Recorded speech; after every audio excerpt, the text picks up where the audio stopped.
Yes, everybody, welcome back to Talking Walls. Welcome back to a brand new match preview. And it's another weekend of Wolverhampton Wanderers still searching for their first Premier League win. Guys, let me know your thoughts ahead of this game in the comment section down below. If you're watching on YouTube, be sure to hit the like button and subscribe to the channel. And if you are listening on Spotify or Apple Podcasts, be sure to leave us a 5-star rating. Yeah, it's going to be another tricky weekend, isn't it, guys? And pressure is very much on Gary O'Neill as of right now. He needs to try and get points out of somewhere. This particular game and our next game at Molineux, which is as against Manchester City, certainly not easy games for Gary O'Neill.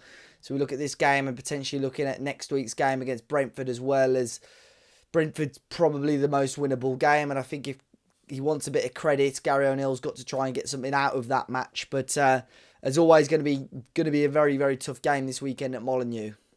Before we kick off though, guys, our channel partners over at Football Prizes have once again got another Wolves related prize up for grabs. This week they've got a signed shirt from last season, as well as some instant win prizes, which is a brand new home shirt, away shirt and third shirt from this season. So if you want to get involved in that draw, be sure to use the link at the top of the description down below. But Liverpool coming to Molineux. I love an evening kickoff under the lights at Molineux. It's always good to watch, but with Wolves in their current form, it's not the easiest of the game. And with some of the team news that Gary O'Neill's given us today, it puts a little bit of a damper on it. And you know, certainly when it rains, it pours the Wolves at the moment, because some more issues in regards to availability. We had the news this week that Gerson Mosquera is going to be out for the majority of the season. That is a big, big loss for Wolves.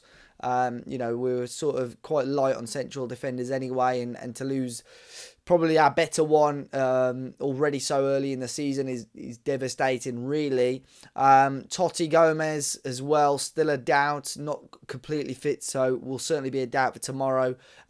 So you would expect Craig Dawson and Santiago Bueno to be the two centre-halves to play for Wolves tomorrow. However, Gary O'Neill's made it pretty clear that there has been a bit of a virus going around the squad.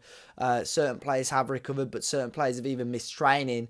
Hasn't really mentioned any names as of yet. However, Alfie Pond, the young centre-back who starred against Brighton in the Carabao Cup, seems to have been mentioned a hell of a lot. Does that mean we may well see Alfie start tomorrow against Liverpool? I'm not so sure, but I think he's definitely going to be in and around the squad for the foreseeable future. There have been some rumours linking Wolves with maybe going into the free agent market. Two options that are fairly underwhelming are Paul Dummett and James Tompkins, which I think Wolves will steer clear of for now and try and get to January. But certainly, you know, the centre-back department isn't the strongest for Wolves as it stands. And I will be intrigued to see how Gary O'Neill lines up for this game, because for whatever he's been trying so far has not been working. Is this the week where he shakes things up? A back five isn't really an option, but could he change shape or change personnel even with players or unnamed players at the moment out with this quote-unquote virus?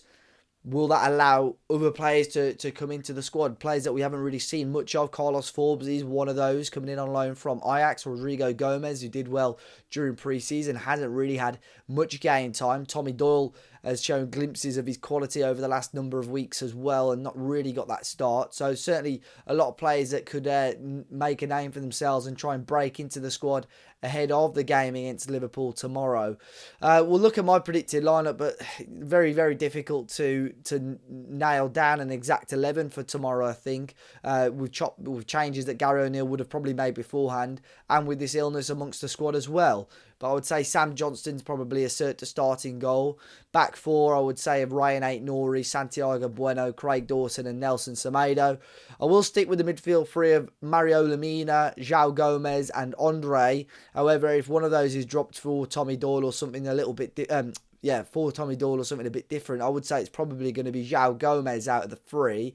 Cunha is a must. Jurgen Strand-Larsen is a must start. The other position is up for grabs. I think Gary will probably lean on Jean-Ric Nabelgard again, but certainly they may well change something up to get somebody like Carlos Forbes or Rodrigo Gomez in the squad. But I will be intrigued to see how Gary lines up, because it may well change from what I've just suggested just then. But certainly going to be a tough game against Liverpool, who, of course, are still adjusting into life under Arne Slot, who took over from Jurgen Klopp. It was always going to be a difficult job. He's got some good wins, a little bit of a shock defeat for them at Anfield against Nottingham Forest a couple of weeks ago. So they are definitely beatable, but certainly there are some players on form. Luis Diaz, who's hit some nice run of form. Mohamed Salah, quiet for his standards so far, but still getting returns. And they've just got quality all over the pitch. Ryan Gravenberch has sort of stepped up and really made that midfield his own so far for Liverpool. So some definite quality in and around that squad. Are going to be a very, very difficult team to beat. I would say since we've been promoted, Liverpool are probably the team we've found toughest out of the sort of traditional top 4 or top 6. However, we did beat them at Molineux a couple of years ago under Julian Lopetegui, and we gave them a really good game last year under Gary O'Neill, which we probably should have got more out of as well. But here's hoping Wolves can surprise us all and make us very, very happy tomorrow evening with 3 points. But we get the Liverpool perspective now. I spoke to AGT from the COP TV, and we get his thoughts here for the opposition preview. Yes, Dave from Talking Wolves. How are we, fella? Right, I'm in an airport, so this is the best video we're going to get today.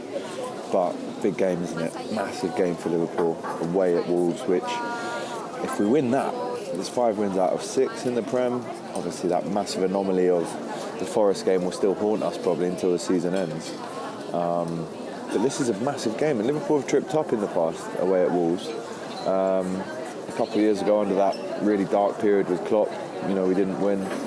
Tough place to go to. If Wolves are on it and their fans are up for it, which 9 times out of 10 they are, they can make it really difficult. Some really tricky players to deal with, and obviously you have to respect the home team. Having said that, I still do think Liverpool go all the way and win this one. The form that we're in, the goals that we're scoring, the patterns of play, the passes, the chance creations as well. Really impressed by Liverpool. And again, that blotch on the record with Forest will probably just annoy us because it could have been the perfect start, with the win in the Champions League and obviously the West Ham win. So we come into it full of form. And I do look at this game and think he's not going to change the team. I do think he's just going to stick with what works in the Premier League so far. So in that case, no changes whatsoever. I mean, I think Alisson might be back for this one, which is a great plus for us. But the strikers, you could slot in pardon the pun, you could slot in a Gakpo, give Diaz a rest. I think Diaz starts 5 out of 5 so far. Nunez or Jota, I think Jota probably starts after the 2 against his old club. Going back to Wolves, that would be an interesting one for him. And Mo Salah starts every game, doesn't he? So my score prediction, I'll go 3-1 Liverpool. Right, I'll take that all day. We're actually going to be doing a watch along, so if it doesn't go our way, make sure you watch. And you can catch some AGT tears. Listen, big up to Matt and Dave from Talking Wolves. That's my little match preview from a busy Madrid airport. Right? I'm going for a Liverpool 3-1 win. Dave's on the COP TV as well, so make sure you watch that video. Until then, take care, all the best. So big thanks to Alex for his thoughts ahead of tomorrow's game. Very tough match. I'm hoping for 3 points, guys, but I can't really see past the Liverpool win if I'm completely honest. But hopefully they're surprises. We just need, Gary O'Neill did say the players are going to give everything. So we just need some sort of reaction from the club, some sort of work rate and something, a type of performance where we can go home and say, you know what, we actually made a decent account of ourselves. We've just got to make sure we don't embarrass ourselves like we have done against the likes of Chelsea so far this season. And, let's try and get some points on the board. Tough game for Wolves, but I've seen stranger things happen in football. As always, guys, if you're watching on YouTube, be sure to hit the like button, subscribe to the channel, and let me know your thoughts in the comment section down below. And if you're listening on the podcast apps, be sure to leave us with a 5-star review. Enjoy your weekend, guys. Fingers crossed the next time you see my face, it's a big smiley face outside Molineux after 3 points. Until next time, guys, look after yourselves, and I'll see you soon.